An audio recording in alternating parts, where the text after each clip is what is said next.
بسم اللہ الرحمن الرحیم اللہم صلی علی سیدنا و مولانا محمد مبارک وسلم۔ نبی پاک صاحب الاولاق صلی اللہ تعالی علیہ وآلہ وسلم نے فرمایا کہ جھوٹ سے نفرت کرو، جب بھی بولو سچ بولو،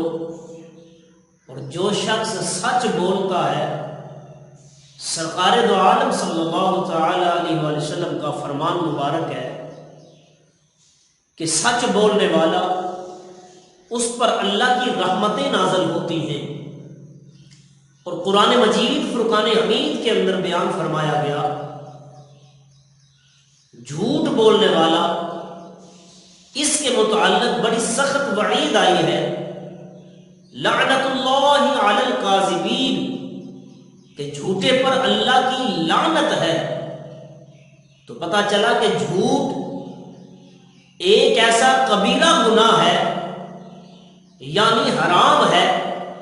اس سے بچنا چاہیے۔ حضرت عبداللہ بن مسعود رضی اللہ تعالی عنہ سے مروی ہے، میرے نبی پاک صلی اللہ تعالی علیہ وآلہ وسلم نے فرمایا بے شک سچ ایک ایسی نیکی ہے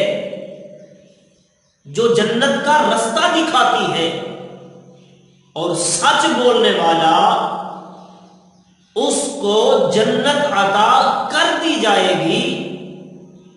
اور سچ بولنے والا اللہ کے ہاں سچا لکھ دیا جائے گا۔ اور جھوٹ ایک ایسا کبیرہ گناہ ہے جو جہنم میں لے کر چلا جائے گا، اور جھوٹ بولنے والا ہر وقت جھوٹ اس کی زبان پر تلا رہتا ہے، یہ جھوٹ بولنا اسے جہنم میں لے جاتا ہے،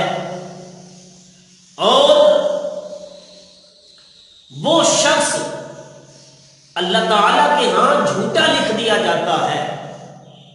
تو آج سچ بولنا کتنا مشکل ہو چکا ہے لوگوں کے لیے۔ اگر کوئی کسی عہدے پر فیض ہے، دن رات جھوٹ بولنے پر تلا ہوا ہے، اگر کوئی دکاندار ہے تو جھوٹ بولنے پر تلا ہوا ہے، جب تک وہ جھوٹ نہیں بولے گا سودا نہیں اس کا بکے گا، جب تک جھوٹ نہیں بولے گا غلط بیانی نہ کرے گا اس کا گاہک جو ہے وہ تسلی نہیں ہوگی اس کو۔ اسی طرح کریم آقا نبی علیہ السلام نے فرمایا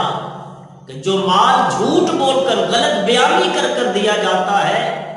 اس کو بیچا جاتا ہے، اس کو فروخت کیا جاتا ہے، اس مال سے اللہ برکت ختم کر دیتا ہے، اور جو مال سچ بول کر اس کی خرید و فروخت کی جاتی ہے اللہ اس مال کے اندر برکت عطا فرما دیتا ہے۔ تو آئیے ہم سب مل کر اللہ کے حضور سچا وعدہ کرتے ہیں کہ مالک کریم ہمیں سچ بولنے کی توفیق عطا فرمائے،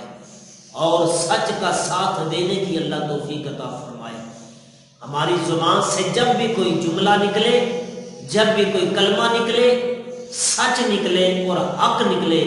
اللہ عمل کی توفیق عطا فرمائے۔ آمین۔ وآخر دعوانا الحمدللہ۔